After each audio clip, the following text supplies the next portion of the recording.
أعوذ بالله من الشيطان الرجيم بسم الله الرحمن الرحيم رب اشرح لي صدري ويسر لي أمري واحلل عقدة من لساني يفقهوا قولي واجعل لي وزيرا من أهلي يا رب زدني علما يا رب زدني علما يا رب زدني علما السلام علیکم ورحمۃ اللہ وبرکاتہ۔ اصحاب کہف نے اپنے ایمان کی خاطر خاندان، گھر بار، آسائشیں، اپنا کاروبار سب کچھ چھوڑ دیا۔ کیا ان کا ایمان اتنا مضبوط تھا؟ آج ہمیں کوئی کہے کہ ایسا کر لیں، جہاں اسلام کے مطابق زندگی نہیں گزاری جا سکتی تو کہیں اور چلے جائیں، تو کیا ہم ایسا کر سکتے ہیں؟ آئیے ایمان افروز کے ساتھ شروع کرتے ہیں۔ آپ سب کو اللہ تعالیٰ اپنے حفظ و امان میں رکھے، ایمان کی طاقت دے، سچا پکا مومن بنائے اور قرآن پاک کو پڑھنے کے، سمجھنے کے مواقع عطا فرمائے، آمین۔ پچھلے لیسن میں اصحاب کہف نے اسلام قبول کرنے کے بعد اللہ سے مدد کی دعا کی۔ سب سے پہلے کیا کیا؟ دعا کی، اور اللہ تعالیٰ نے انہیں غار میں ایک لمبے عرصے کے لیے سلا دیا اور ایک لمبے عرصے کے بعد انہیں بیدار کیا۔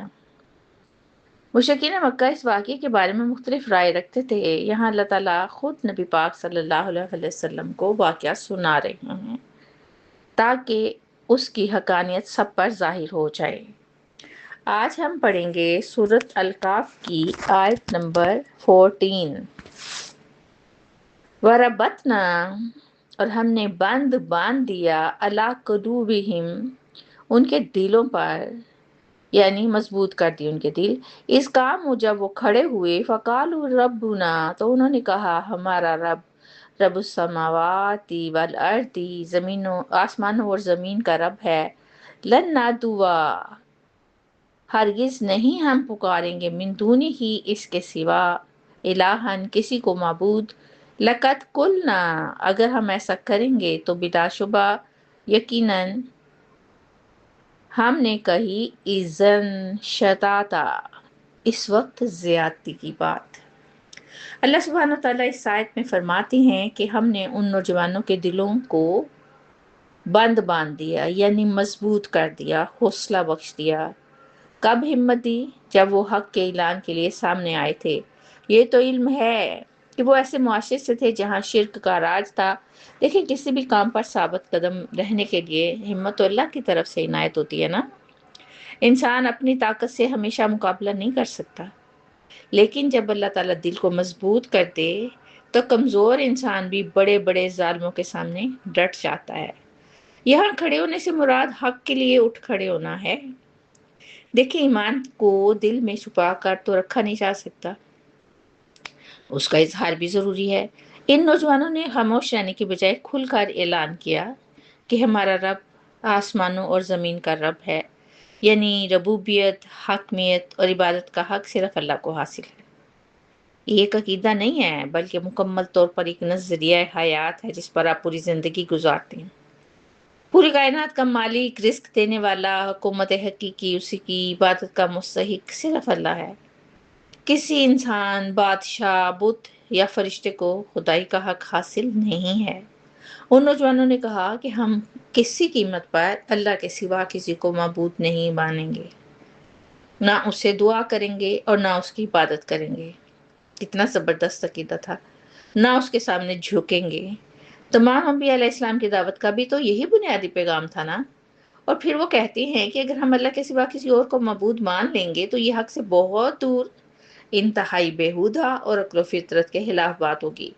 دیکھیں، بات تو دلیل کی ہے کہ جب پوری کائنات کا خالق اللہ ہے تو پھر اس کی مخلوق کو اس کا شریک بنانا بالکل ہی غلط بات ہے۔ دیکھیں، حق پر قائم رہنے کے لیے ہمت، حوصلہ درکار ہوتا ہے، اور جب انسان اللہ پر بھروسہ کرتا ہے نا تو اللہ تعالیٰ اس کے دل کو مضبوط کر دیتے ہیں۔ سورۃ الکہف کی آیت نمبر 15 پڑھتے ہیں۔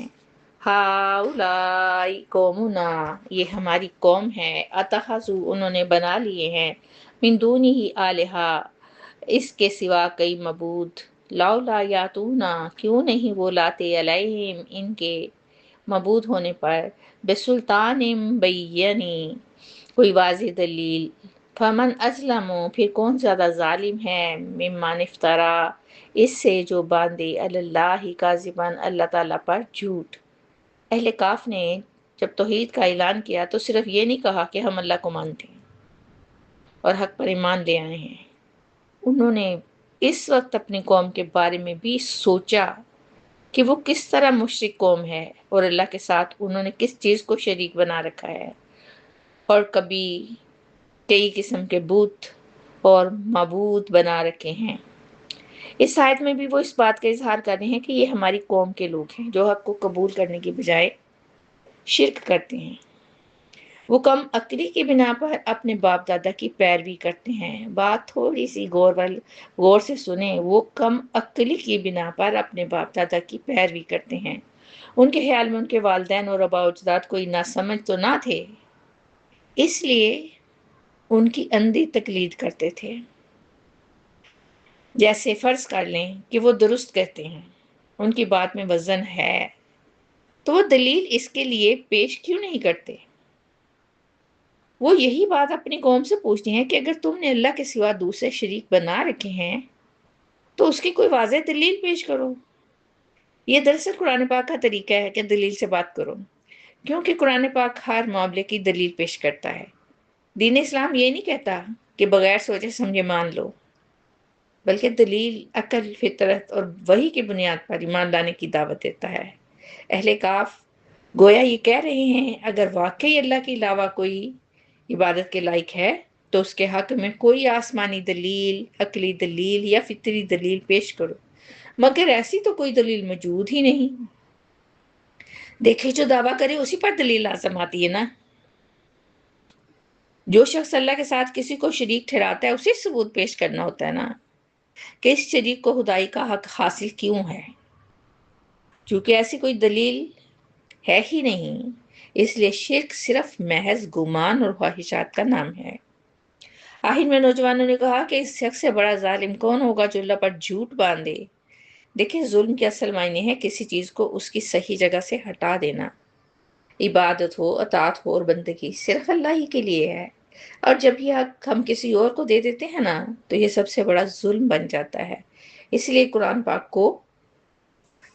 قرآن نے اس کو بہت بڑا ظلم کہا ہے۔ دیکھیں ہر عقیدے کے لیے دلیل کی ضرورت ہوتی ہے۔ اندھی تقلید ہم لوگوں کو گمراہی میں مبتلا کر دیتی ہے۔ آج بھی ہمیں غور کرنے کی ضرورت ہے۔ بغیر دلیل دین کی بات کرنا خطرناک ہے، اور شرک ایک غلط عقیدہ ہے اور اس کی دلیل بھی کوئی نہیں ہوتی۔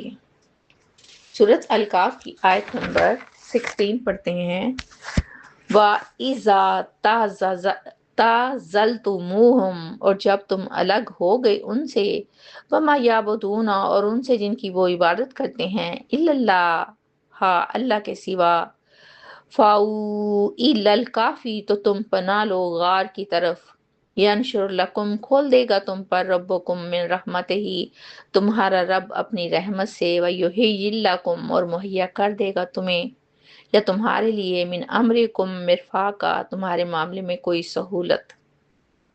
اس آیت میں اہل کاف ایمان قبول کرنے کے بعد دیکھتے ہیں کہ ان کے لیے اپنی قوم کے درمیان رہ کر ایمان بچانا جب مشکل ہو گیا ہے، کیونکہ ان کی قوم کے لوگ جب عقیدہ توحید کو ہی نہ ماننے پر اڑے رہے اور دیکھا کہ معاشرہ شرک پر اڑا ہوا ہے، تو انہوں نے اللہ کی خاطر ہجرت کرنے کا فیصلہ کر لیا۔ اب اسے کوئی فرار تو نہیں کہہ سکتا، کوئی بزدلی تو نہیں کہہ سکتا، ایسا نہیں ہے۔ انہوں نے کہا کہ جب وہ حق کے لیے ڈٹ گئے ہیں اور یہاں ظلم کی وجہ سے رہنا ناممکن ہے، تو انہوں نے بہتر یہ سمجھا کہ غار میں پناہ لے لی جائے۔ اب اگر ظاہری طور پر دیکھا جائے تو غار کوئی آرام دہ جگہ تو نہیں ہے نا، نہ گھر ہے، نہ بستر ہے، نہ کھانا ہے، نہ دنیاوی سہولیات ہیں۔ لیکن اہل ایمان نے محلوں کی آسائشوں کو چھوڑ کر غار کی تنہائی کو ترجیح دی، کیونکہ وہاں ایمان محفوظ تھا۔ یہی وجہ ہے کہ اللہ تعالیٰ نے غار کو ان کے لیے رحمت کا مرکز بنا دیا۔ فرض کر لیں اگر کوئی شخص اللہ کی رضا کے لیے دنیا کی راحت کو چھوڑتا ہے تو اللہ تعالیٰ اسے کہیں بہتر عطا فرماتے ہیں۔